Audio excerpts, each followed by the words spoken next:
পবিত্র হজ পালন শেষে সৌজন্য সাক্ষাৎ ও ফুলেল শুভেচ্ছা বিনিময়। পবিত্র হজ পালন শেষে পরশুরামে আগমন উপলক্ষে আয়োজিত হয় এক সৌজন্য সাক্ষাৎ ও ফুলেল শুভেচ্ছা বিনিময় অনুষ্ঠান। সোমবার রাত 10টায় পরশুরাম বণিক সমিতির অফিস কক্ষে অনুষ্ঠিত হয় এই আয়োজন। অনুষ্ঠানে সঞ্চালনার দায়িত্ব পালন করেন পরশুরাম উপজেলা বিএনপির যুবদলের আহ্বায়ক শামসুল আলম শাকিল।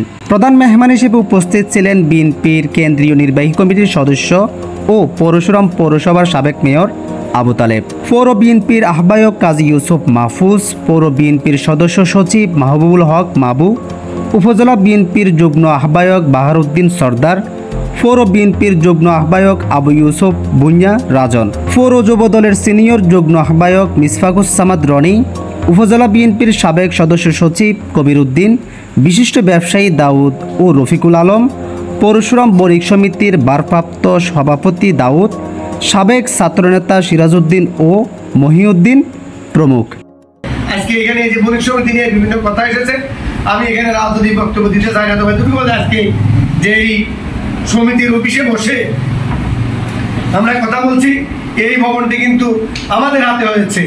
আমি পৌরসভার মেয়র ছিলাম। এই ভবনটি আপনার এখানে পাশে যে মার্কেট, এই মার্কেট এবং ভবন বণিক সমিতির অফিস, এটা আমরা করেছিলাম। কিন্তু এই অফিসটা আসলে প্রয়োজনের তুলনায় খুবই ছোট। এখানে একটা আরো বড় আকারে সময়ের প্রেক্ষাপটে বণিক সমিতির কলেবর বৃদ্ধি পেয়েছে। এখন আরো বড় আকারের অফিস আরো আগে হওয়ার প্রয়োজন ছিল, কিন্তু তারা বড় বড় বক্তৃতা দিয়েছে, এখানে ব্যবসায়ীদেরকে শোষণ করেছে। এখানে আপনার এটা আমাদের পাশেই জায়গা বরাদ্দ দিয়ে আজকে এইদিকে, কালকে ওদিকে, আজকে 5 ফিট, কালকে 3 ফিট করে করে অনেকের কাছ থেকে লক্ষ লক্ষ টাকা দেয়। সুতরাং এই সমস্ত অন্যায় অভিযান জুলুম যারা করেছে ব্যবসায়ীদের উপরে, আমরা সেই জুলুম এবং অত্যাচারের পুনরাবৃত্তি হোক। আবার আমাদের দলের কেউ আবার আপনার ওই যে জায়গা বিক্রি করবে, ব্যবসায়ীদের স্থান বিক্রি করবে, এটা আমরা করতে চাই না। নেতা তারেক রহমান যে নির্দেশনা দিয়েছে, সেই তারা যে কাজ করেছে, সেই কাজ আমাদের দলের নেতা কর্মীরা যাতে না করে, ব্যবসায়ীদের থেকে যারা আছে তারা ব্যবসা করবে। ব্যবসায়িক সুযোগ সুবিধা যেটা আছে সেখানে আমরা আমাদের দলের নেতা কর্মী যদি কেউ থাকে, সেখানে আমরা তাকে সহযোগিতা করবো। কিন্তু কোনো জবরদখল, কারো জায়গা দখল করবে, কারো দোকান দখল করবে, ব্যবসা প্রতিষ্ঠান দখল করবে, সেটা আমাদের দলের নেতা ভারপ্রাপ্ত চেয়ারম্যান তারেক রহমানের পক্ষ থেকে, আমাদের ফেনী 1 আসনে সাংগঠনিক সমন্বয়ক জনাব রফিকুল আলম মজদুমের পক্ষ থেকে স্পষ্টভাবে কঠোর নির্দেশনা আছে এই ব্যাপারে, যাতে কেউ কোথাও যাতে কোনো পদক্ষেপ নিলে সাথে সাথে তার বিরুদ্ধে সাংগঠনিক ব্যবস্থা গ্রহণ করা হবে। এই ধরনের কোনো কর্মকাণ্ডে আমাদের পক্ষ থেকে এটা তো নিরুৎসাহিত শুধু নয়, তার বিরুদ্ধে আমাদের অবস্থান থাকবে, এটা হচ্ছে স্পষ্ট। আরেকটা কথা আপনারা জানেন, এখানে শুধু এই ব্যবসায়ীদের উপরে নয়, আমাদের এখানে পরশুরাম বাজারে এখানে আপনার সাধারণ সম্পাদক আছেন, যুগ্ম সাধারণ সম্পাদক আছেন। যাই হোক, কি কারণে আপনারা দায়িত্ব পালন করতে পারেন না আমি জানি না। অনেক ব্যবসায়ীর উপরে অত্যাচার নির্যাতন হয়েছে। ব্যবসায়ীকে তার ব্যবসা প্রতিষ্ঠান দোকান থেকে ধরে নিয়ে তার দোকানে তালা লাগিয়ে দেওয়া হয়েছে। দিনের পর দিন, মাসের পর মাস তার দোকান বন্ধ ছিল, কিন্তু আপনাদের পক্ষ থেকে এটা প্রতিবাদ করার প্রয়োজন ছিল। এই ব্যবসায়ী সমিতির পক্ষ থেকে কোনো প্রতিবাদ আপনারা করতে পারেন নাই।